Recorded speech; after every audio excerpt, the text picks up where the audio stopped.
quelle priorité je devais avoir. Est-ce que c'est trouver un bien et essayer de le faire financer ou trouver une enveloppe? Et aussi parce qu'effectivement, vous êtes un couple de 2 entrepreneurs et que le nerf de la guerre, il est sur le financement. Ok, ben voilà, j'ai échangé, on me propose tant, c'est bon, j'ai trouvé, ça c'est cool. Parce qu'à partir de là, tu vas pouvoir te mettre en recherche de manière concrète et surtout, tu vas avoir aussi moins l'impression de faire perdre du temps aux gens.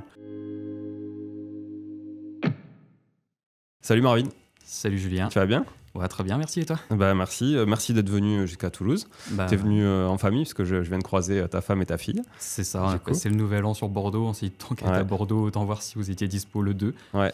Du coup, tu me reçois. Voilà, on est le 2 janvier. C'est ça, 2 janvier frais. Voilà, c'est ma petite reprise tranquillement avant la vraie reprise le 6, tu vois.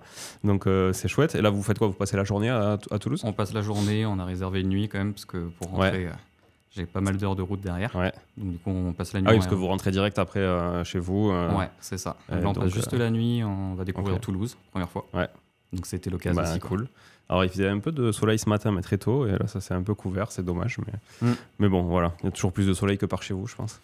Wow, oui, ouais, effectivement. Voilà. C'est pas compliqué. Donc tu nous viens entre Rennes et Laval, tu disais. C'est ça. Hein, et donc c'est la Bretagne? On est en Bretagne, on est vraiment à la frontière, on est à 5 minutes de la Mayenne. Ok.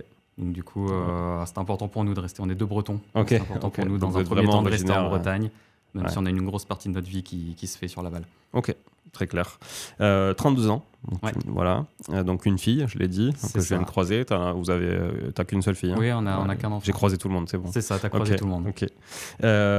Donc tu nous as sollicité dans le cadre du, l'appel à candidature pour le coaching sur le podcast. C'est ça. Voilà. Donc là, c'est le premier coaching pour ceux qui n'ont pas suivi ou qui prennent en cours. C'est le premier coaching ensemble, donc on se rencontre. L'idée aujourd'hui, c'est d'expliquer un petit peu qui tu es, ce que tu fais, ce que tu as déjà fait ou pas en immobilier, ce que tu aimerais faire aussi, quels sont éventuellement les blocages compte tenu de la situation notamment et des perspectives. Voilà. Okay. Donc ce que je te laisse faire peut-être au départ. Alors déjà, merci beaucoup parce que je l'ai à côté. Merci beaucoup d'être venu avec des petits cadeaux pour non seulement pas que moi, mais pour toute l'équipe. Et ça, c'est vraiment très sympa. Et comme j'ai dit au micro, maintenant, tu as vu, je suis engagé, je suis obligé de leur donner, de toute façon. Ouais, c'est ça. Effectivement, c'est pour l'équipe. Voilà, c'est pour l'équipe. Donc, vraiment, ça me touche beaucoup, franchement, ces attentions. Donc, vraiment, merci. Ça me fait très plaisir. Et donc, je vais te laisser te présenter. C'est à ta manière, comme tu veux. Puis, je me permettrai de te couper si j'ai besoin de plus d'informations. Ok. Voilà. Écoute, Marvin, 32 ans, en couple avec Émilie. Et on a une petite fille du coup de 4 ans. Donc comme tu l'as dit, on habite à Vitré du côté de Rennes, entre Rennes et Laval. Et on a une entreprise à Laval, enfin à Saint-Berthevin qui est vraiment collé à Laval. Une entreprise de quoi? C'est une entreprise de cadeaux d'entreprise.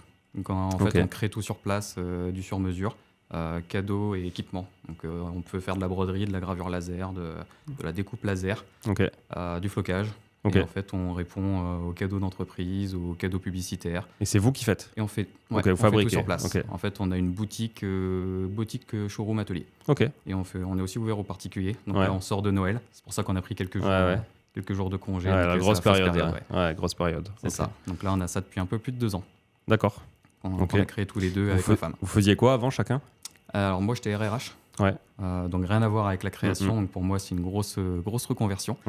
Et ma femme était cadre dans une enseigne culturelle. Donc un peu plus artistique déjà. Ouais, vraiment pas mal de loisirs créatifs et tout ça. Et en fait, elle organisait aussi des mariages à côté. Donc elle faisait beaucoup de création, beaucoup de sur-mesure. Et elle voulait créer une boîte dans ça. Donc du coup, on a un peu les deux côtés complémentaires.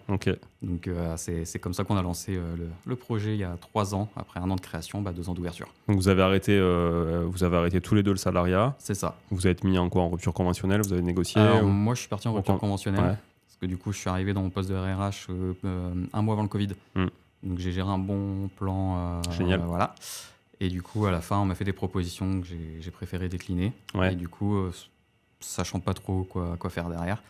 Ma femme avait une envie de création d'entreprise, donc j'ai pris mon ARE. Et j'ai fait une formation de création d'entreprise. Et après, une fois que le sujet était validé par les banques, elle a quitté son emploi. L'ARE, donc c'est une aide pour la création. Pour la création, les repreneurs et tout ça. Maintien du chômage pendant 2 ans. C'est ça, de la part de France Travail. Exactement. Très clair. Déjà, bravo, parce que se lancer avec une fille qui a 2 ans à l'époque, quand t'es 2 salariés, se lancer les 2 en même temps, tu vois, c'est quand même pas évident. Ça va avec les opportunités et les contraintes, quoi. On s'est dit, de toute façon, on est très complémentaires. C'est compliqué de se lancer chacun de notre côté. Ouais. Et puis, je pense qu'on est tous les deux assez fonceurs de ce côté-là. Ouais, c'est top. En tout cas, c'est top. Mais ça a un travers, c'est que pour investir dans l'immobilier, c'est plus compliqué. Ouais, investir tout court, en fait. Ouais. C'est qu'on a beaucoup moins de garanties. Et forcément, une entreprise, une création d'entreprise qui a pas vraiment... on n'a aucun seuil de rapport par rapport à ce qu'on fait réellement. Donc, du coup, c'est uniquement nos bilans qui nous permettent de faire face, on va dire ça comme ça. Après, on est deux profils employables assez facilement. On apporte quand même des garanties. On le dira peut-être un peu plus tard, mais on est aussi propriétaire de notre maison. Donc, on n'a jamais eu de souci de paiement ou quoi que ce soit. Donc, ça, les banques aiment bien. Et la gestion de trésor aussi. Par rapport à notre entreprise et nos comptes perso, on arrive quand même à trouver des arguments qui font qu'on est pris au sérieux. Votre entreprise, là, c'est une SAS ? C'est une SAS, ouais. Ok. Donc, vous ne payez pas là-dessus ?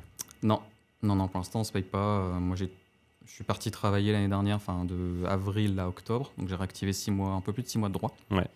Et du coup, Émilie, maintenant, elle n'a plus de chômage. Ok. Donc là... donc, elle va se payer, là, sur c'est ça. cette Soit elle boîte. se rémunère, soit on a les capacités, pour l'instant... à tenir sans. C'est ça. Moi, je suis un peu un frileux de la trésor. Ouais, c'est que tout et n'importe quoi peuvent arriver. Ok. Donc, du coup, on essaie en tout cas de trouver le maximum de moyens pour favoriser cette trésor et puis nous en sortir comme on peut, quoi. Ok. Bon, très clair. Tu parlais de la résidence principale. Est-ce que tu peux nous faire un topo sur votre patrimoine actuellement, justement, qu'il soit financier, IMO ? Qu'est-ce que vous avez fait ? Alors, pour l'instant, en patrimoine, on n'a pas grand-chose, si je peux dire ça comme ça. Ouais. On a une seule dépense investissement immobilière, c'est notre résidence principale. Ok. Donc, on était locataire jusqu'à il y a 4 ans. Ça fait un peu plus de 4 ans qu'on a acheté notre maison, donc du côté de Vitré. C'est quoi le type de maison, le budget à peu près ? On l'a acheté 214 000 frais d'agence inclus. Ok. On a mis à peu près 30 000 de travaux. Ouais. En fait, on a eu un petit souci dès le début. Au bout d'un mois, on a le ballon d'eau chaude qui a pété. Ouais. Sauf qu'en fait, il fuyait. Ah, okay. Il y avait une bassine de cachée derrière. Ah, okay. On ne savait pas. Okay. Et on a eu 10 000 € de sol à changer. Donc, on a eu une prise en charge par l'assurance. Okay. Mais on a dû allonger un petit peu de notre côté aussi. Okay. Et en fait, on en a profité pour faire des travaux qu'on n'aurait pas fait forcément. Changer la cuisine. Donc, du coup, on en a profité un petit peu pour l'améliorer parce que c'est une maison des années fin années 80. Okay. Donc, il fallait un petit peu de rafraîchissement aussi. On a 130 mètres carrés sur 2 étages. On a 4 chambres. On a 600 mètres carrés de terrain. Donc, une bonne résidence familiale. Ouais, une maison de famille classique. C'est ok. Combien vous avez de mensualité là-dessus sur le crédit ? Quand on s'est retrouvés tous les deux au chômage, on a prolongé le crédit de 2 ans. Ouais. Donc, au début, on était à 1 000 €. Là, on est à 930, 940, un truc comme ça. En fait, on a un premier prêt sur 10 ans. Ouais. Et un autre sur 27 ans, du coup. Ok, donc lycée, ça fait 930. Ouais, c'est ça. Ok, très clair. Vous avez autre chose en patrimoine ? Non. Du financier, de l'épargne on a de l'épargne. Ouais. Notre épargne de précaution sur notre livret A, quoi. Ok. Après... Combien ? J'ai 22 500. 22 500 sur le livret, en fait, il est plein. Ouais. On n'y touche pas. Ouais. Et après, on a un peu plus de 2 000 € dans un PEA. Ok. Dans un PEA que je fais de mon côté sur une plateforme. Ok. La boîte, elle a de la trésor comment ? On est sur du 4-5 mois de fonds de roulement. Ok. Fonds de roulement pour... On fait toutes nos charges. Ouais, charges mais inclus, du coup, vous n'avez pas de charge de salaire. Ouais, hors rémunération. D'accord. Vous aviez mis de l'apport dans la maison ? Ouais, on avait mis 20 000. Okay. En fait, c'est ça, c'est qu'on a mis déjà pas mal de billes, que ce soit dans la maison et l'entreprise. Ouais. Parce qu'on a mis 20 000 du coup il y a 4 ans, un peu plus de 4 ans dans la maison, plus pas loin de 30 000 de travaux. Ouais. On va dire 20 000 si on compte un peu les frais d'assurance qu'on a eu. Et l'entreprise, on a mis 35 000. Vous les avez mis en compte courant ? Ouais, compte courant. Compte courant associé. Ok. Ça marche. Donc aujourd'hui, vous avez tout misé sur l'entreprise, grosso modo. C'est ça, c'est pour ça qu'on on travaille énormément, ça se développe, donc ça se développe bien, c'est cool. Par contre, ça prend du temps. C'est quoi vos modes de commercialisation ? C'est plutôt du local, réseau ou plutôt digital ? Beaucoup local. Local ? Ouais. Ça va faire partie des petites péripéties qu'on a eues dans la création. Notre site s'est fait pirater. Okay. Donc on a dû le fermer et le refaire entièrement. Okay. Donc du coup, on se l'est fait pirater début d'année 2024. Sauf que là, la trésor est un petit peu faible. Donc, on sait que ça coûte cher, un site.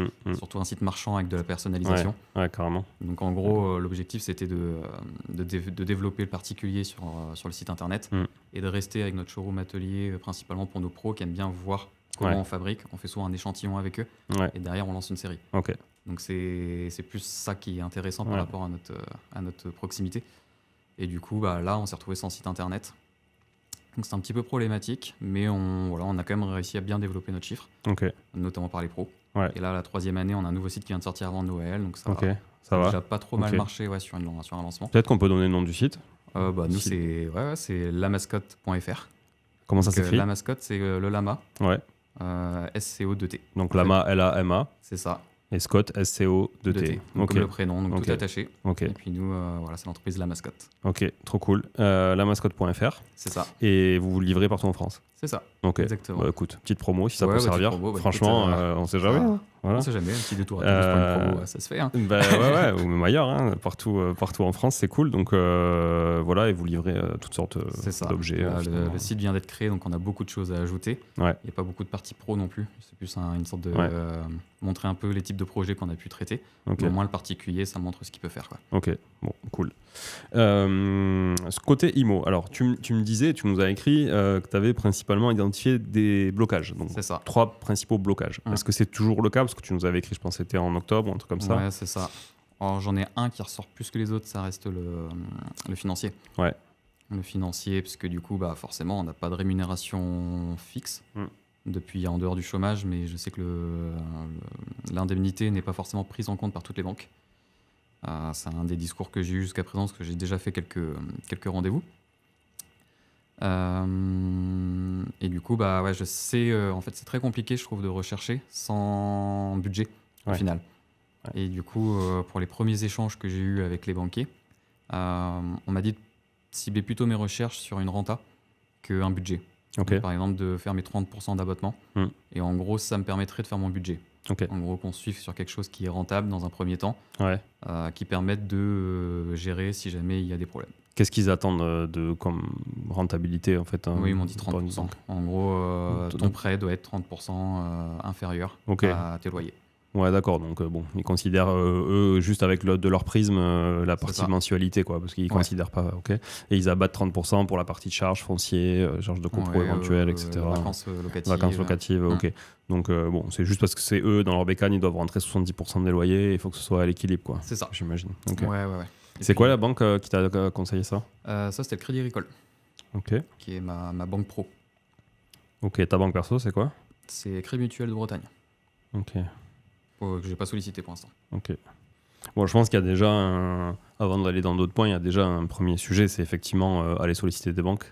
Aller solliciter des banques pour leur exposer ta situation, enfin votre situation, parce que du coup c'est un projet commun avec Émilie. Votre situation et leur dire nous on est conscient de notre situation. Maintenant, on est conscient aussi de notre force, on est conscient de notre croissance, parce que tu disais que tu avais fait x2 sur le chiffre de la première à la deuxième année. Là, tu es sur le même trend, a priori, tu prévois de faire x2 encore. Un peu moins, c'était un peu ambitieux, mais notre objectif était...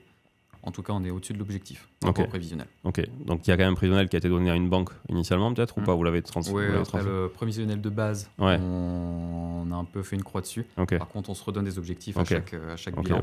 Et on se fait des points assez réguliers quand même avec mon Parce que ça, c'est fort pour les entrepreneurs, je trouve. Quand tu donnes un prévisionnel au début de l'année, qu'à la fin de l'année, tu l'as soit atteint, soit explosé, sans l'avoir révisé, et que tu donnes ça à la banque ne peut pas te dire que le prochain prévisionnel, elle y croira pas. Oui, c'est ça. En fait, notre intermédiaire est bon. On a dépassé notre intermédiaire. Mais celui de pré-création, c'est pour te faire financer au tout début, quand tu arrives avec un projet qui n'existe pas. Oui, où il n'y a rien, tu pars de zéro. Et en fait, on avait fait un business plan, entre guillemets, sans le local. On n'avait pas encore trouvé notre local commercial et on sait bien que le chiffre dépend beaucoup du local. À la base, on devait faire quasiment que du particulier. Et on a un local en dehors de la zone commerciale, mais plus en zone artisanale. Et au final, c'est quasiment que des pros qui ont passé la porte. Et du coup, après, nous, tu as dû réviser ton modèle. Fragile, et puis on se réadapte. Et puis derrière, on développe ce qui fonctionne. Ce qui fonctionne et ce qui est demandé. C'est ça. Ok. Bon, je pense effectivement, pour revenir aux devoirs un peu à faire. Je pense déjà la première chose, c'est vraiment aller voir d'autres banques. Montrer aussi que la banque a un intérêt à avoir un flux d'argent aussi pro, hein, parce que finalement aujourd'hui c'est le Crédit Agricole, votre banque pro, mais si elle ne peut pas non plus répondre à vos besoins, peut-être que vous avez aussi un levier là-dessus avec une nouvelle banque. Pourquoi d'ailleurs vous aviez choisi de ne pas faire avec votre banque traditionnelle sur le pro ? Sur le pro, on les avait sollicités, mais ils n'avaient pas suivi. Ah ouais. Okay. Non, ils avaient parce que vous n'avez pas de gros besoins, il n'y avait pas de gros investissements à faire. Ah si, il y a un gros investissement en machine. Ah, en machine, en fait, vous les avez achetés les machines. On les a en crédit bail. En crédit bail, ok. On les a en crédit bail, mais mine de rien, t'as un stock. On avait les travaux, c'était une ancienne maison d'assistante maternelle. Donc tu transformes une MAM en local commercial avec atelier. Donc finalement, on a quand même un gros investissement. Donc il y a un gros crédit en face. Ouais, c'est ça en fait. En soi, si tu n'avais pas le remboursement, tu sors un salaire. Ok. Mais du coup, tu as 7 ans où... Ouais, donc ça me paraît un peu plus délicat effectivement d'aller changer de banque. Alors, mais bon, quand même, peut-être faut y aller pour avoir d'autres sons de cloche et te faire ta propre idée aussi. Et puis peut-être aussi mettre ça en avant en disant à ta banque Crédit Agricole, aujourd'hui, nous, ça fonctionne, il n'y a pas de raison qu'on parte, mais par contre, il faudrait nous suivre sur du patrimonial. Vous savez qu'on est entrepreneur, on n'aura pas de retraite. Voilà, ça fait partie des objectifs, c'est sûr. Ça nous aiderait beaucoup et que vous nous accompagniez là-dessus. Donc, je pense qu'il y a quelque chose à faire avec eux, mais il faut pousser un peu le truc et peut-être parler à des personnes un peu différentes. Je sais pas, tu vois, trouver le bon interlocuteur qui saura être compatissant. Tu vois, je pense à avoir un peu d'empathie aussi, quoi. Ouais, pour l'instant, on a une vraie bonne et sincère relation, en tout cas, avec notre conseiller pro, qui fait également du particulier, qui est lui-même investisseur. C'est ça que j'ai trouvé intéressant aussi, cool. En fait, dans l'échange, c'est qu'il m'a parlé direct. Moi, j'en ai aussi, et puis, il faut que tu fasses ça, et que je pourrais justement défendre ton beefsteak. Ça c'est bien, si vous avez cet interlocuteur-là, c'est bien. Au niveau interlocuteur, en tout cas, on a quelqu'un qui comprend le projet et au contraire qui aimerait que ça puisse fonctionner. Après, il me dit il y a des circonstances aussi pour que ça reste dans sa juridiction. Parce que vu que forcément notre taux d'endettement, là, il est explosé, forcément. Donc, faut qu'on trouve aussi un peu peut-être des organisations pour pouvoir lui donner suffisamment de bagages. Donc peut-être soit en complément de notre boîte. Enfin, il y a eu même des réflexions qui s'étaient dites, est-ce qu'il n'y a pas des choses qu'on peut faire en commun, quoi. Après, tu peux aussi trouver une personne ou lui faire entendre que finalement le résultat... Tu as un résultat positif sur la boîte ? Pas encore, en fait, il arrive quasi à l'équilibre. Donc en gros, il m'a dit, lui, on commence à dégager la CAF, tu vois. Mais ton résultat comptable... Donc la CAF, pour ceux qui nous écoutent, c'est pas les aides au logement, c'est la capacité d'autofinancement pour une société. C'est ça. Alors que pour les particuliers, c'est souvent les allocations familiales. C'est ça. C'est un peu différent. C'est pas pareil. Mais après, ton résultat comptable, vu que tu as tous tes amortissements, c'est là où c'est un peu problématique.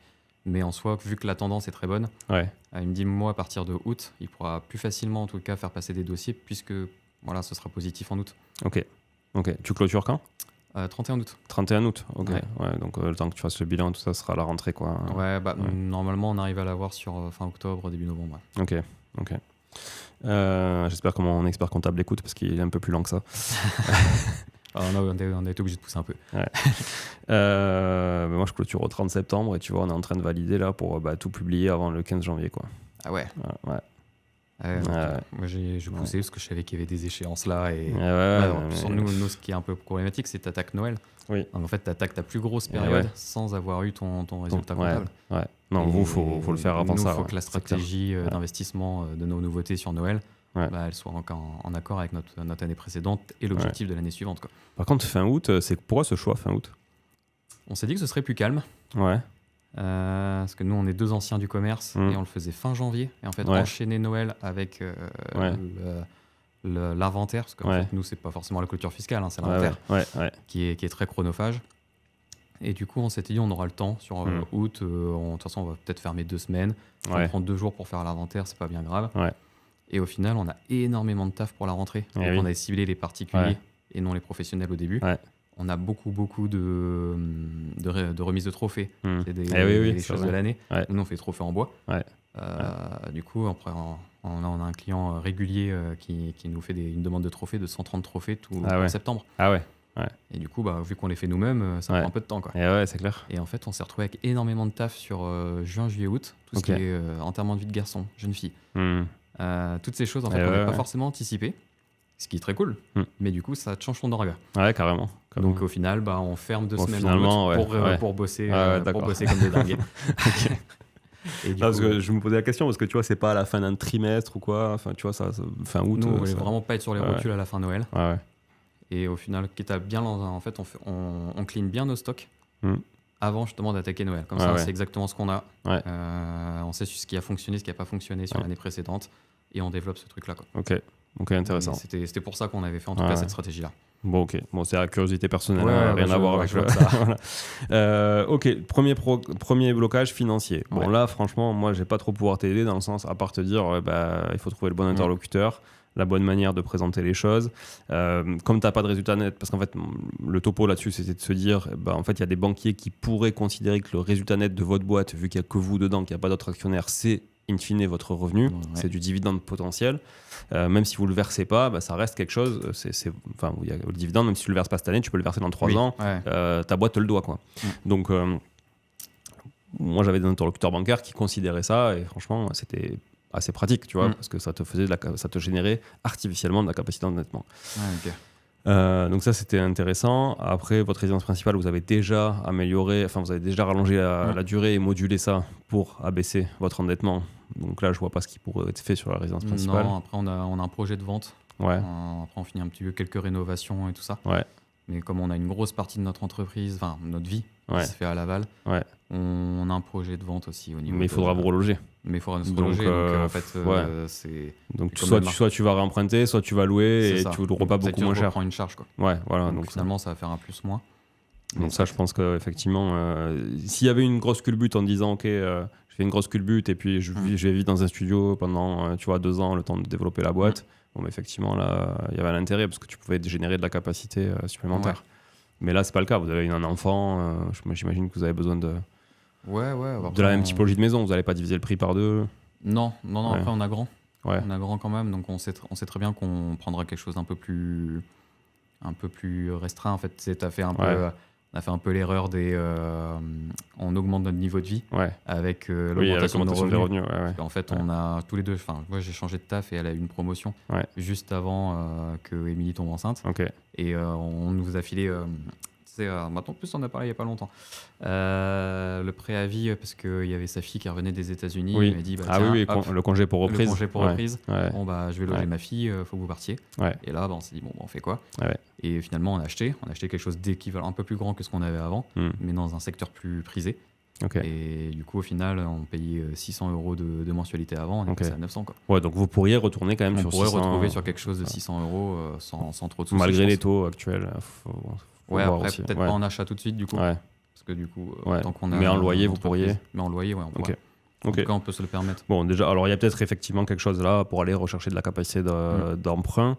Mais en même temps, la capacité d'emprunt, elle se base sur un revenu. Et donc, la première condition, c'est que les revenus France Travail déjà soient considérés pour toi. Et qu'après, Émilie puisse se payer. Parce qu'effectivement, dire aux banquiers, on n'a pas besoin de se payer parce qu'on peut vivre sans ça, ça va pas vous aider à emprunter. Ouais, c'est sûr. Il va falloir, à minima, générer quelque chose, quoi. Voilà, je pense. Ton deuxième blocage, c'était moi, surtout, plus qu'Émilie. Moi, c'est travaux. Parce que clairement, je vois des annonces, je vois des prix. J'ai cru comprendre qu'une rénovation, il fallait compter 1 000 € du mètre carré. Mais en dehors de ça, des fois, je vois des publications, même de chez Arteil.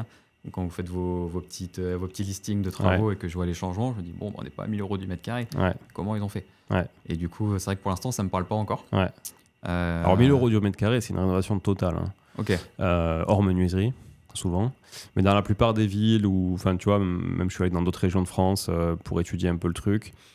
Franchement, alors évidemment, il y a toujours un mec qui est en train d'écouter, là, qui est en train de se dire n'importe quoi, à 500 € du mètre carré, je te rénove un truc. Ouais, ok, c'est bien. On entend un peu de tout en fait. Voilà, mais faites-le, les gars, à 500 € du mètre carré, pas de souci. Ou crevez-vous la santé à le faire, il n'y a pas de problème, je l'ai fait aussi, je sais ce que c'est. Mais là, je parle de quand tu délègues tout à une entreprise qualifié, qui va pas te dire qu'il y a de l'isolant alors qu'il n'y en a pas, qui va vraiment faire le job. Enfin voilà, tu vois, quelqu'un qui va tenir ses délais, qui va faire un devis à l'heure, une entreprise correcte comme on en veut tous en fait. Voilà. Après évidemment tu peux trouver moins cher, évidemment tu peux trouver beaucoup plus cher aussi, et tu peux trouver même beaucoup plus cher et beaucoup plus moins qualitatif. Ouais, tu veux dire. Mieux. Enfin ouais, on va dire. On peut dire des fois mieux moins cher, mais là non, c'est vraiment plus cher et moins bon quoi. Tu vois. Okay. Donc faut faire gaffe quand même aux interlocuteurs, mais clairement, si tu tapes sur 1000 € du mètre carré, c'est-à-dire 1000 € du mètre carré, tu les démolis tout et tu refais tout. Tu repars les réseaux de plomberie au départ, tu repars les lecs à neuf, etc. Donc effectivement, si tu achètes quelque chose qui est plutôt où il faut changer, je sais pas moi, tu as la toile de verre, il faut enlever la toile de verre, ratisser les murs, réenduire pour faire propre parce que tu n'as pas envie d'avoir la toile de verre et que tu as envie d'avoir un mur lisse. Là, ça veut dire que tu refais pas du placo déjà. Alors le ratissage, ça coûte un peu cher, mais c'est pas très grave. Enfin, c'est moins que du placo, tout refaire, etc. Pareil, les lecs, souvent, il n'y a pas vraiment besoin. Il y a une petite mise aux normes à faire, mais tu n'as pas besoin de tout déposer et tout refaire et tout retirer. Tu vois. Et puis, si tu dois tout retirer et que tu n'enlèves pas les murs et tu refais pas l'ossature, placo, etc., ça veut dire que tu vas devoir faire des saignées dans les murs, reprendre l'enduit partiel, refaire toutes les peintures. Donc en soi, des fois, sur les lecs, tu peux t'en tirer en utilisant déjà les réseaux existants et en remettant juste aux normes, tu vois. En t'assurant que tout soit correct, que les protections différentielles soient bonnes au tableau, que tu vois, tout soit dimensionné correctement par rapport à ce que tu veux faire. Typiquement, est-ce qu'il y a une plaque induction, est-ce qu'il y a vraiment un différentiel dédié, tu vois, est-ce que c'est le bon ampérage, etc. Mais en soi, tu n'as pas besoin de refaire toutes les lecs, souvent. C'est vrai que c'est des sujets en tout cas que je ne maîtrise pas. Émilie Plus, moi j'ai deux mains gauches. Elle, nous, le local commercial, on l'a rénové nous-mêmes. On a fait tous les travaux en dehors des lecs. La maison, on la rénove nous-mêmes. Elle avait déjà rénové une maison avant, qu'elle fait toute seule en fait. En fait, moi, je détruis et elle reconstruit. Ok. Et c'est vrai que elle s'y connaît, mais en fait, elle achète tout toute seule, elle fait ses trucs toute seule. On a la chance que son père soit un ancien électricien et du coup, il nous file un coup de main. Mais c'est vrai qu'on n'a pas trop de ratio par rapport à ce que ça nous coûte vraiment. Parce que du coup, on le fait vraiment par parcimonie. Et puis, sur le local commercial, on a mis une belle enveloppe dessus. On l'a fait nous-mêmes. Mais là, clairement, si vous avez un projet d'investissement, il faut peut-être mettre votre valeur sur votre business et déléguer cette partie-là. Alors, vous avez peut-être du temps à dégager pour aller chercher le bien et tout ça. Oui, c'est ça. Ça, voilà. Mais après, pour rénover, là, on n'aura pas le temps. Voilà, il faut déléguer. C'est un autre. En fait, là, c'est vraiment pour consolider notre situation au final et puis anticiper un peu l'avenir aussi. Parce que c'est vrai que là, on a mis toutes nos billes dans notre maison et dans la boîte. Et en fait, on s'était dit on avait deux très bonnes situations avant. Et au final, on ignorait tout de cet univers-là. En fait, quand j'ai dû retrouver un taf en mars, l'année dernière, j'ai commencé à me renseigner un peu dans les trucs, comment font les entrepreneurs qui n'arrivent pas à se dégager un salaire tout de suite pour pouvoir avoir des choses complémentaires. Et en fait, ils avaient mis des choses en place. Il y avait des choses où, nous, on a eu, si je ne dis pas une connerie, enfin une bêtise, pardon, on a eu, je crois, plus de 30 000 € de dépenses imprévues sur la première année d'activité, suite à des pannes machines, une machine qui a fait remplacer, une plainte auprès de l'INPI. Tu vois, toutes les petites problématiques qu'on peut avoir quand on lance sa boîte. Et au final, on a dû réinjecter. Mais réinjecter, et puis on n'avait rien comme liquidité autour, quoi, en dehors de notre épargne. Et c'est un peu le travers des business qui sont créés, mais qui nécessitent effectivement des investissements, qui nécessitent du stock, qui nécessitent, comme tu dis, parce qu'en fait, tu as quand même besoin. Quand tu crées du service, tu montes une boîte de consulting, tu as besoin de faire du marketing et d'avoir des clients, c'est tout. Mais tu n'as pas. Plus tu as de clients finalement, et mieux c'est, et plus c'est rentable. Alors que toi, tu dois quand même, ta marge finalement, elle se fait aussi sur le produit, quoi. Le service que tu fais toi, quand tu ajoutes la valeur ajoutée, mais aussi sur le produit, quoi. Donc plus les machines et tout ça. Donc c'est vrai que c'est un petit peu le constat qu'on s'est fait. Et puis du coup, l'immobilier, ça a toujours intéressé Émilie, plus que moi, pour être honnête. Mais ce que j'aime bien, moi, c'est le côté chiffre. De me dire, on achète quelque chose, comment on le transforme et comment on fait de la quali aussi, forcément. Et Émilie, il y a ce truc de je rentre dans un espace, comment je l'habille.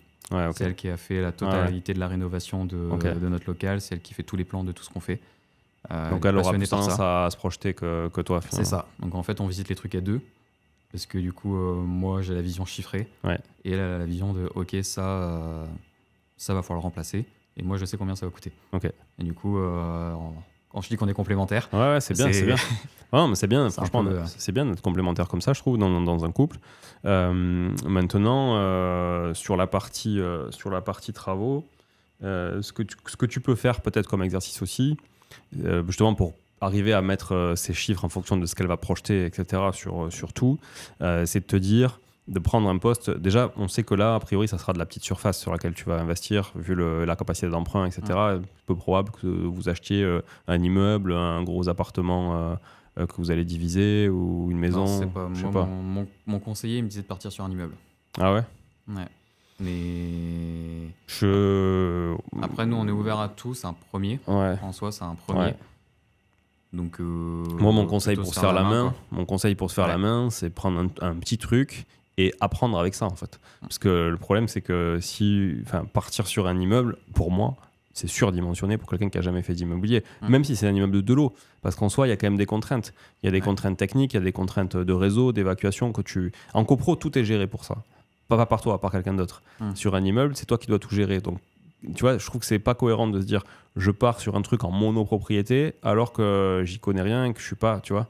Je pense que c'est plus cohérent de se dire ok, déjà tous les sujets partie commune, je m'en occupe pas parce qu'il y a un syndic de copro qui gère ça quand je suis en copropriété, donc c'est leur sujet. Moi, je m'occupe que finalement de l'appartement une fois que je suis rentré dedans et que j'ai ouvert la porte. Et c'est déjà un gros taf quand tu pars de zéro en termes de connaissances, tu vois. Tes syndics, c'est pas un frein, ça c'est pareil, on entend un peu de tout et n'importe quoi, mais c'est vrai que l'aspect, après c'est peut-être aussi parce qu'on est autonome depuis quelques années maintenant, mais l'aspect je gère. En fait, je gère. En fait, si tu as envie de gérer des problèmes, oui, le syndic, c'est un problème en soi, pour toi. Maintenant, moi, je préfère avoir un syndic qui gère les problèmes à ma place plutôt que de gérer moi. Parce qu'en fait, en soi, un syndic, il fait quoi? Alors, tu as le syndic et syndicat, c'est différent. Donc, le syndicat des copropriétaires, c'est grosso modo, c'est tous les copropriétaires. Donc, c'est la cohorte de copropriétaires. Et le syndic, c'est le professionnel qui va gérer l'immeuble, qui va organiser les assemblées générales, qui va faire les appels de fonds, etc. Ça, c'est un syndic de copro. Et le syndicat des copropriétaires, donc c'est vraiment deux mots différents, c'est pas une abréviation. Le syndicat des copropriétaires, lui, il va vraiment... c'est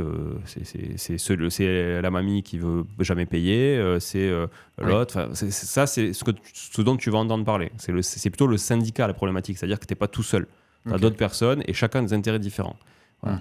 Le syndic, lui, il a un intérêt, c'est que tout se passe bien, gérer le problème, facturer ses honoraires à la copro, et voilà, tu vois. Mais surtout, il est là aussi pour désamorcer plein de trucs et faire un peu la médiation. Parce que si tu mets 5 copropriétaires tout seuls autour d'une table, enfin, on va dire 4, et qu'il y en a 2 qui veulent un truc et 2 qui veulent un autre truc, et qu'ils ont les mêmes droits de vote, t'es bloqué. Ouais, c'est le bordel. Tu vois, au bout d'un moment, t'es bloqué.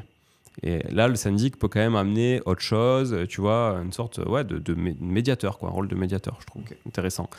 Après, oui, ça coûte cher. Tu vois, moi, par exemple, je suis majoritaire sur un immeuble, et donc je pourrais virer le syndic puisqu'on a la majorité, pour faire ce qu'on veut. Mais si je le vire, qui c'est qui va s'occuper de faire les appels de fonds pour l'entretien? Qui c'est qui va s'occuper de négocier les contrats avec la femme de ménage?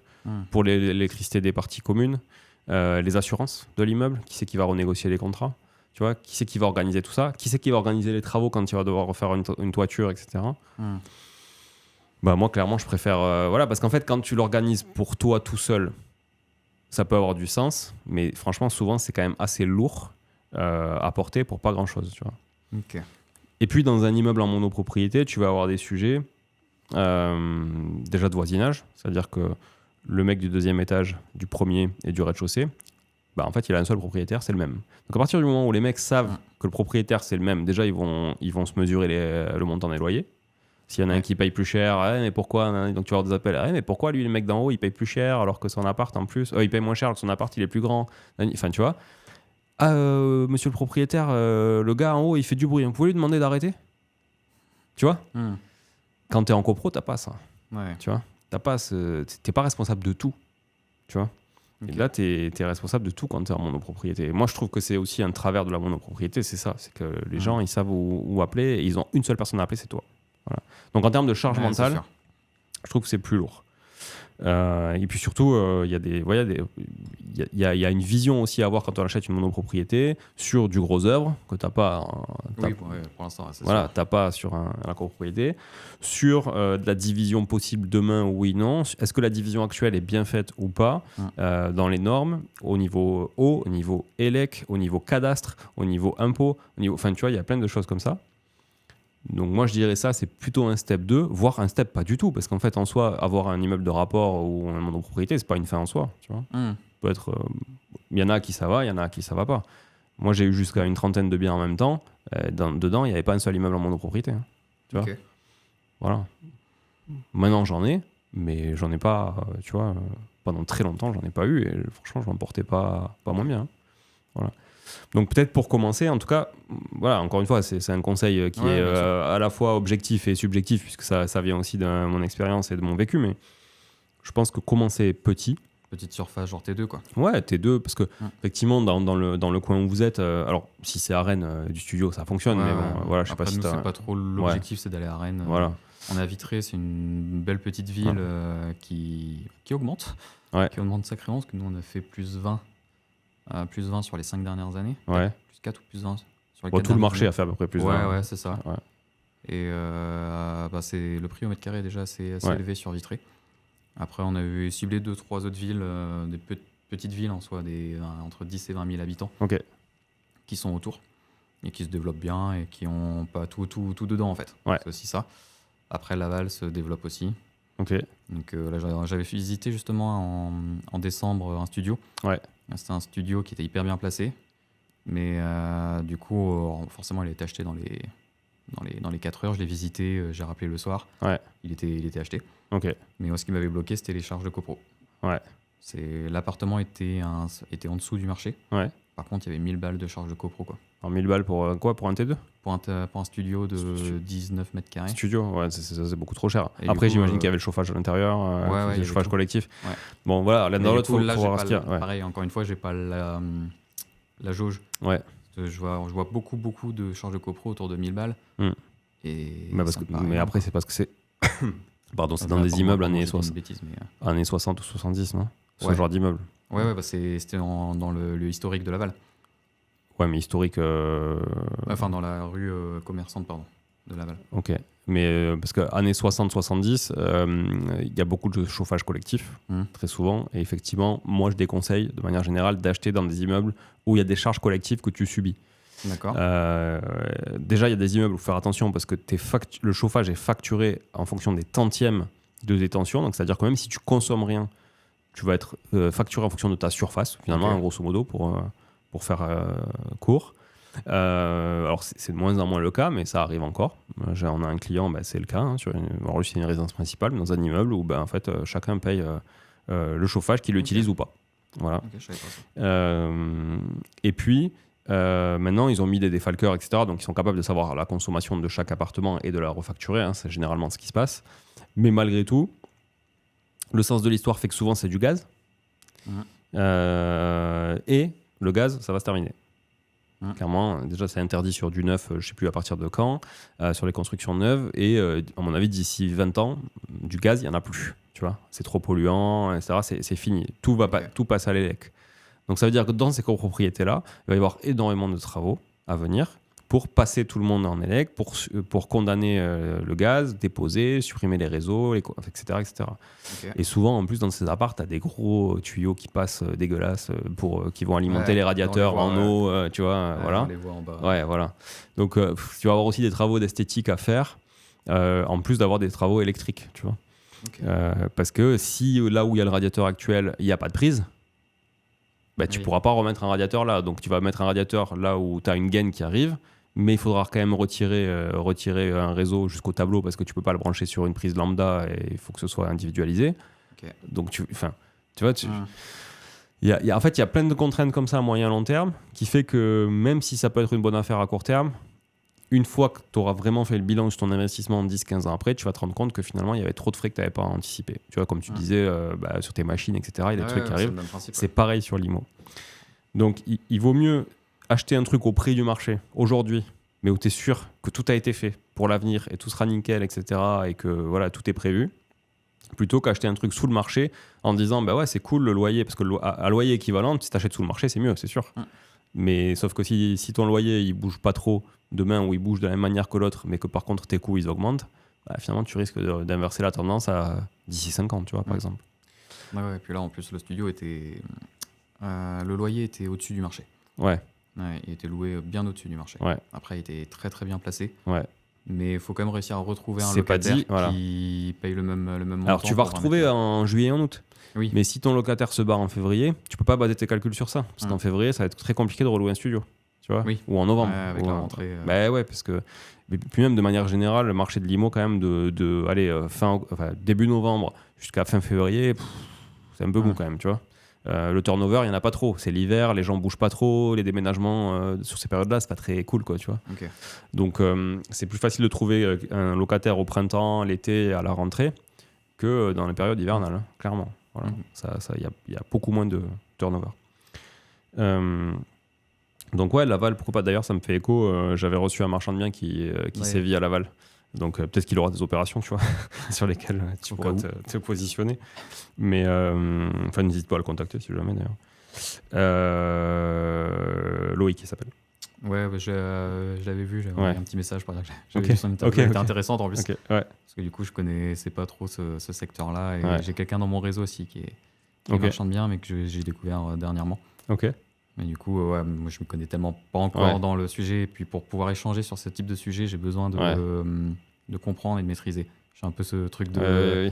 Faut que ça capte. Faut que je percute, sinon je suis pas à l'aise. Je comprends, hein, mais effectivement, le risque, c'est que ça vouloir trop bien faire, être trop exigeant, ça traîne un peu trop, effectivement, et que tu perds du temps pour, au final, simplement te rassurer et pas avoir un edge supplémentaire, tu vois, finalement. Mais, voilà. Donc pour le deuxième point bloquant, qui est plutôt la partie travaux. Je sais plus ce que j'ai mis en 3. Travaux, je pense que voilà, on a fait le tour, mais clairement, pour résumer ce point-là, fais-toi une petite liste, c'est ça que je voulais dire au départ. Fais-toi une petite liste pars sur un T2. Je sais pas, où tu fais une liste par type d'appartement, mais T2, ça me semble un bon investissement. Franchement, tu peux taper du jeune couple, tu peux taper de l'étudiant, tu peux taper un mec célibataire ou une femme célibataire. Tu t'ouvres quand même pas mal la possibilité de location. Tu peux faire du nu comme du meublé. Bon, a priori, ce serait du meublé, mais voilà. Ça, on n'en parle pas forcément, pas d'intérêt. Mais prends une petite liste T2, salle de bain. Si je dois tout refaire à 100%, combien ça coûte ? Cuisine, si je dois tout refaire, combien ça coûte ? Poste plomberie, combien ça coûte ? Poste élec, poste placo. Et tu dis, voilà, rénovation à 100%, donc total. Ou rénovation à 100%, tu t'emmerdes même pas. Hein. Tu prends 1000 € du mètre carré, tu seras dans les clous. Si tu as les menuiseries, tu fais faire un devis rapido et tu verras vite ce que ça peut donner. Ça dépend si tu es en secteur sauvegardé, que tu dois mettre du bois ou si tu peux mettre du PVC ou de l'alu. Voilà. Mais grosso modo, les menuiseries, ça, il faut faire un peu au cas par cas. Alors nous, on a l'habitude, on fait quasiment que du bois puisqu'on est tout le temps en secteur patrimonial. Mais on sait, on sait ça coûte 1500, 2000, 3000 en fonction du cintrage, tout ça. Oui, je sais que la vieille ville de Vitré, je pense qu'il y a des normes. Tout est très préservé, donc je pense que... voilà, donc là tu paieras plus cher parce que ce sera en bois, voilà, donc ça faut le prévoir. Mais par exemple, une salle de bain, je peux vite te dire que sur une salle de bain en T2, tu vas être entre 4000 et 6000 sur du locatif sans faire du haut de gamme. Tu vas être entre 4000 et 6000 une salle de bain. 4000, ça va être une toute petite salle de bain avec un bac de douche pas terrible, etc. 6000, tu vas avoir plutôt un receveur extra plat, une paroi de douche, truc. Tu vois, tu seras déjà un petit peu plus haut de gamme. Ça dépend aussi de tout ce que tu faïences. Est-ce que tu faïences tout à 1 mètre ou est-ce que tu faïences full à la portugaise ou tu vois, ou est-ce que tu faïences que le meuble base qui est la douche. Voilà, plusieurs trucs comme ça. Mais grosso modo, entre 4 et 6000, tu prends pas trop de risques. Voilà. Et si tu dois faire des calculs, calcule toujours plus 6000 que 4000, tu vois. Voilà. Toujours plus pessimiste. Parce qu'il vaut mieux avoir des bonnes... De toute façon, tu auras toujours des mauvaises surprises dans la rénovation. C'est pour ça que des fois, il vaut mieux tout raser et tout refaire, parce qu'au moins, tu sais que d'entrée, tu pars et tu sais ce qu'il y a derrière et tu es tranquille pour 20 ans, que aller bidouiller, parce que des fois, quand tu bidouilles, il y a des effets de bord, quoi. Tu touches un truc, tu te dis merde, bah, du coup, ça, c'est plus cohérent avec ça à côté, donc je serai obligé de le refaire. Oui, et puis, etc. Tu vois. Un peu comme on a eu avec notre maison. Exactement, ce que tu disais tout à l'heure. Voilà. Tu changes de cumulus, tu as un dégât des eaux, bah, t'en profites pour faire autre chose. C'est ça. En fait, on n'est pas prévu de péter la cheminée, on est mis un poêle. Ça a été. Après, du coup, pas besoin de faire le mur d'à côté. Bon, bah si, du coup, oui, péter. C'est ça. Et du coup, bah, ça s'enchaîne, quoi. Ouais. Donc, ça, c'est les joies de la réno. Malheureusement. Donc, c'est cool parce que tu peux tout faire à ton image, mais il faut le prévoir financièrement. Ouais. Voilà. Et après, le troisième point, je crois que c'était de la fiscalité. C'est mindset, tu m'avais dit. Mindset, tu m'avais dit. Peur de déranger, de se faire avoir, d'être blacklisté. Tu peux nous en parler un petit peu de ça? Ouais, après ça, c'est un truc qu'on a, je pense, tous les deux avec Émilie. C'est pour ça que je parle aussi de comprendre. C'est qu'on n'aime pas solliciter si jamais, entre guillemets, la peur de faire perdre du temps. Nous, on le voit des fois aussi au taf. Des fois, il y a des gens qui viennent pour juste échanger. Et sauf que nous, on est en plein. Et toi, t'as envie de, tu dois bosser, t'as pas le temps. On a besoin de taffer. Et du coup, entre guillemets, j'ai pas envie de faire ça à quelqu'un qui bosse. Et du coup, c'est comme on nous dit souvent, faut faire venir un artisan. C'est très bien qu'on le fera pas bosser parce que c'est juste pour estimer. Et du coup, ce truc-là, j'ai du mal sur ça. Et je pense que ça doit passer par là. Après, ce qu'il faut être clean avec la personne en disant voilà, j'ai un projet, je pense à toi, voilà, voir comment ça se fait les feelings aussi. Et du coup, lui dire si ça se concrétise, je ferai appel à toi, j'en sais rien. Mais c'est vrai que c'est un peu ce côté-là. Et je pense qu'il y a aussi le côté on peut plus trop se planter en fait. On peut plus trop se planter. Donc je pense qu'on est très très très sur frileux. Très frileux. Frileux, méfiant. Après, ça va. Je pense que ça va avec notre expérience aussi. Donc, on a des super opportunités, on a un super réseau. Donc, ça, c'est cool. C'est 3 ans d'entrepreneuriat qui nous l'ont donné. Mais en même temps, on a aussi les travers de ça. C'est qu'on n'a pas envie de faire perdre du temps, on n'a pas envie de se planter parce qu'on n'a pas trop de garantie non plus. Vous avez des artisans dans votre réseau? Ouais. Qui pourraient faire les travaux? Ouais. De toute façon, j'ai prévu de les solliciter si jamais il y a des choses comme ça. Je pense que c'est le mieux parce que moi, je suis comme vous, c'est-à-dire que je déteste faire perdre du temps aux gens. Donc, souvent, en fait, je ne fais jamais de mise en concurrence. C'est-à-dire que je contacte quelqu'un, je sais que je vais travailler avec lui. Donc, voilà. Et en fait, je regarde même pas le prix en soi. Bon, si vraiment je trouve que c'est décorrélé, ok. Mais je m'en fous. Je veux que ça aille vite. Tu vois, je veux que ça aille vite. J'ai pas envie de perdre du temps. J'ai pas envie de faire perdre du temps aux gens. Et voilà. Et à partir du moment où je contacte quelqu'un, je fais bosser. Après, voilà, ça se passe pas toujours bien. C'est comme ça. Des fois, je le regrette, des fois non. Mais en soi, tu arrives quand même à te créer un réseau de confiance et tu sais que le mec, il te rendra le service. Il te fera le petit truc qui n'était pas prévu sans te le facturer. Il te fera, tu vois. Parce qu'il y a une chose qui est primordiale pour moi, c'est de ne jamais négocier le prix.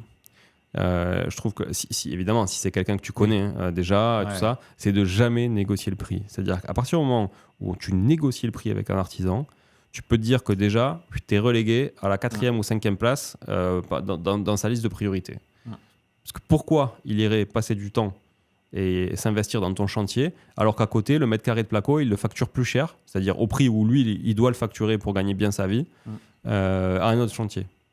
Lui, le boulot, c'est le même, tu vois. La plaque, il la paye le même prix, le temps passé, c'est le même, etc. Donc, il va forcément essayer de compenser. Donc, soit il va te faire traîner parce qu'il dira, ça, c'est pour boucher les trous quand mon planning est vide, parce que vaut mieux ça, vendre pas cher que ne pas vendre du tout. Ou alors, il va dire, attends, là, je vais sous-traiter le truc à un mec avec qui j'ai pas trop l'habitude de travailler, mais bon, voilà. Et puis, il va sous-traiter à un gars de qui il maîtrise moins, tu vois, la qualité du rendu et tout ça. Alors que si tu négocies pas le prix, déjà, je trouve que t'as plus de posture, tu vois, pour dire attends, je t'ai jamais négocié le prix, je t'ai jamais parlé de quoi que ce soit, maintenant j'attends que ce soit à l'heure, j'attends que ce soit bien fait. Oui, tu vois, voilà. Et ça, je trouve, pour moi, le prix, c'est pas un sujet. Ce qu'il faut, c'est la relation de confiance et que ça soit rapide. Parce que, in fine, négocier 500 balles pour perdre 2 mois de loyer, je vois pas l'intérêt. Oui, ça c'est sûr. Donc, voilà. Si tu as des artisans dans ton réseau, c'est encore mieux parce que tu vois, vous faites travailler, il y a cette relation de confiance, vous vous connaissez déjà. Donc t'as pas à aller faire la démarche de dire ok, avec qui je vais travailler. Tu sais déjà avec qui tu vas travailler. Ouais. C'est vrai que pour l'instant, je suis pas trop affiché sur ce les projets qu'on avait en tout cas. Ouais. Donc, moi, les gens de mon réseau, ils savent pas du tout que je suis en train de réfléchir à ça. Ouais, mais le jour où tu as trouvé un bien et tu as identifié, tu peux les solliciter. Je pense qu'ils seront ravis de venir. Si jamais il y a quelque chose qui se passe, clairement. Après, un artisan, il est conscient qu'il n'a pas 100% de conversion sur un devis. Au contraire, moi j'en ai pas mal qui nous font bosser justement pour nous aider à nous développer. Au contraire, si je peux rendre l'appareil, c'est top. Franchement, je pense que l'état d'esprit est bon. Les artisans ont l'habitude de faire des devis pour rien, qui ne convertissent pas. Tu sais, nous, je vais dire, nous, on a plusieurs dizaines de prospects par mois. On en close peut-être 10 ou 15%. Oui. Et on passe des heures avec eux à leur donner des conseils, à leur expliquer le truc. Il y en a, ils viennent que pour ça, je pense. Tu vois, ils prennent des conseils, ils s'en vont, voilà. C'est comme ça. C'est le jeu. Un agent immobilier, il fait peut-être 20 visites pour vendre un bien. Il y a 19 visites qui le rémunèrent 0 et il est même en négatif. Tu vois. Mais s'il fait pas ses visites, il n'a pas de chance de vendre. Oui, c'est sûr. Donc, tu vois, parce que du coup, tu dis peut-être tu n'as pas envie de faire perdre du temps non plus aux agents pour visiter pour rien, etc. Parce que ça va avec tu vois, tu as les agents d'abord, les artisans, voilà. Ouais. Mais voilà, les agents, faut pas avoir d'état d'âme parce que franchement, ils sont là pour ça et plus ils ont de visites, plus ils ont de chances de vendre. Hein, donc statistiquement, ils ont intérêt quand même à en faire. Après, il faut quand même qu'ils qualifient lors de. Mais bon, t'es acheteur, je veux dire, t'es pas là pour faire du tourisme. Oui, c'est sûr. Donc, in fine, t'es acheteur. Surtout si t'as validé un peu ta finançabilité avant. Bon, voilà, il n'y a pas de raison que tu fasses perdre du temps à beaucoup de gens. Ouais. Donc, faut pas avoir, je pense, ce blocage. C'est vrai que comme j'avais pas encore défini quelle priorité je devais avoir, est-ce que c'est trouver un bien et essayer de le faire financer ou trouver une enveloppe? Ouais, c'est ça d'abord. Et c'était ça assez compliqué à mettre en place, de trouver une enveloppe sans trop savoir ce qu'on cherche. Donc je pense qu'il faut quand même définir peut-être une recherche de T2 et sur un T2 vous me suivez comment si ma renta est... clairement, il faut que ça s'autofinance, quoi. Exactement. Mais en fait, tu prends un rendement, j'ai envie de dire un rendement moyen. Je sais pas combien ça peut être à Laval, je connais pas, mais on va dire si le rendement moyen c'est 7% brut. Voilà, tu regardes les charges que tu peux enlever, hein, charges de copro, etc. Donc ça va te faire un rendement brut, un rendement net, etc. Okay. Et une fois que tu as fait ça, tu sauras dire à ton banquier, ben voilà, est-ce que sur un projet qui vaut 120 000 et qui se loue 650 € par mois, vous me suivez? Voilà. Est-ce que vous me suivez? C'est tout. À toi de faire tes calculs après sur les 650 €. Après, j'ai tant de charges, si j'emprunte à tel taux, ben, j'aurai tant d'efforts d'épargne à faire mensuellement ou je serai à l'équilibre. Ça aussi, c'est un sujet. Ça, c'est toi qui dois le définir. Est-ce que tu veux être à l'équilibre en autofinancement? Est-ce que tu peux aussi et tu as envie de faire un effort d'épargne chaque mois? Parce que le banquier, lui, ça, il s'en fout par contre. Tu vois, tu vois, j'aurais pensé que ça aurait pu bloquer. Tu vois, nous, en soi, un effort d'épargne, après, ça, forcément, on se rémunère pas énormément, donc on va pas pouvoir en faire non plus des masses. Mais tu vois, si on a 50 € par-ci, par-là, tu vois, on a les charges de copro à faire en effort d'épargne, plus la taxe foncière. On le fait déjà sur notre maison. Enfin, sauf les charges de copro, mais on le fait déjà sur la maison. On saura aller rogner sur notre qualité de vie, entre guillemets. 50 balles pour faire 600 € sur l'année. Tu vois, on saura les placer, on saura les trouver. Par contre, le banquier, je me suis dit, s'il y a un effort d'épargne tout de suite, vu qu'il n'y a pas forcément les revenus en face, c'est fini, quoi. Je pense pas que ce soit problématique que tu fasses plus 50 ou moins 50. Tu vois. Sur ça, à ce bord-là. Ça changera pas grand-chose. Ça, c'est plutôt une considération perso où j'ai envie ou de capacité intellectuelle à le faire. Parce qu'il y a des gens, ils sont bloqués avec ça aussi. Tu vois, ils ne veulent pas faire d'effort d'épargne. Donc, alors qu'ils ont des revenus où ils ne se posent pas de questions sur la finançabilité. Tu vois. Mais voilà, ils en font un principe. Je ne veux pas faire d'effort d'épargne parce que j'ai vu pendant 5 ans sur les réseaux sociaux que tout le monde achetait des immeubles de rapport à cash flow. Non, mais enfin, tu vois. Mais en soi, c'est pas ça l'immobilier. C'est-à-dire, tu demandes à Bernard Arnault, qui est président de LVMH, s'il fait du cash flow sur ses biens, je pense pas qu'il en fasse. Donc, tu vois, et je pense pas qu'il achète des immeubles de rapport où il met de la CAF à l'intérieur. Enfin, tu vois, où il met des gens dont les loyers sont payés par la CAF. Tu vois. Donc, c'est pas ça l'investissement immobilier. C'est pas générer du cash flow en prenant beaucoup de risques. C'est faire un bon investissement qui va te créer du patrimoine et qui va solidifier tes actifs, ton assise, tu vois, c'est ça qui est important. Et vis-à-vis du banquier, c'est ça aussi qu'il faut mettre en avant. Dire, attendez, j'achète un truc, regardez où il est placé, regardez combien je le loue sur le marché par rapport à ce que ça se loue, parce que tu vas forcément louer plus cher que la moyenne du marché, parce que tu es dans un mindset où tu vas faire du plus qualitatif, puis en plus, Émilie, elle a quand même une grosse appétence à la déco d'intérieur et tout ça. Donc ça va se sentir dans les loyers aussi. Donc, et quand le mec qui connaît le coin va dire ah ouais, putain, vous louez bien, ouais, c'est bien loué, hein. Ouais, c'est bien loué parce qu'on fait quelque chose de quali, c'est quelque chose qui va être pérennisé dans le temps. Et ça rassure aussi vachement le banquier, tu vois. Qu'à la sortie, il y ait moins 50 ou plus 50, en soi, c'est pas trop ça qui va, tu vois, qui va changer. Maintenant, tu me dirais, voilà, on a besoin de revenus par l'immobilier, etc. Oui, je t'aurais pas dit, il faut commencer par un T2, etc. Enfin, ça serait une autre stratégie. Mais là, il y a une volonté de créer du patrimoine sur la durée. Tu vois, vous avez une fille qui a 4 ans, vous avez le temps. De toute façon, tu vois la démarche. La démarche, c'est forcément ça. On pense à elle, on pense à nous. On sait pas. Voilà, l'objectif, c'est de développer la mascotte. Mais on sait pas jusqu'où ça ira. On sait pas jusqu'à quand ça ira. On sait très bien qu'on retombera sur nos pattes quoi qu'il arrive. Mais en fait, c'est une sécurité pour vous plus qu'un revenu demain. Je crois que je l'entendais encore parce que forcément, depuis que je me suis mis la tête dedans, moi, je suis une éponge. Donc, je cours sur mes temps de route, c'est podcast, lecture, tout le temps. Et forcément, on dit toujours, vaut mieux passer à l'action. C'est aussi pour ça que je fais cette démarche aujourd'hui avec toi. C'est aussi pour ça, parce que là, je sors un peu de ma zone de confort, pour tout dire. Bah, tu t'en sors bien. C'est gentil. Mais c'est vrai que non, je n'aime pas trop. Comme je t'ai dit, moi, même mes proches, ils savent pas que je suis dans cette démarche-là. On ai parlé un peu à mon père, mais j'ai quasiment personne qui est au courant dans mon entourage que je me suis mis dans cette démarche-là. Et du coup, mais à un moment donné, si tu passes pas à l'action, c'est comme il mettait dans les livres ou dans les différents épisodes que tu as pu faire. En fait, c'est un mois de remboursement en moins, quoi. Il y a une prime au passage à l'action, quel qu'il soit. Tu l'as vu en entrepreneuriat, tu le vois partout, il y a une prime. En fait, je me suis dit, soit je reste et j'attends de voir que ma boîte me rémunère suffisamment, ou alors, pour X raison, je l'ai revendue, j'ai fermé, j'ai un taf stable et je reviens dans ma situation d'avant et je me lance. Mais ça peut être dans 2 ans.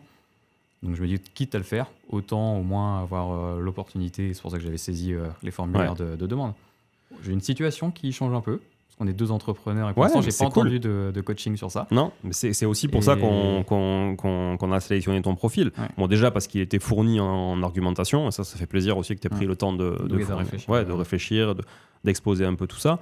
Et aussi parce qu'effectivement, vous êtes un couple de 2 entrepreneurs et que le nerf de la guerre, il est sur le financement, là, clairement, et c'est ça. Et je pense que c'est sur ça qu'on va pouvoir d'ailleurs conclure, c'est que on va se donner rendez-vous pour dans 2 mois, 3 mois, 4 mois, j'en sais rien. Ça va dépendre de votre capacité à aller chercher justement ce pré-accord, parce que tu n'auras jamais d'accord avant d'avoir un projet, mais ce pré-accord de financement, ou en tout cas cette capacité de financement et d'emprunt.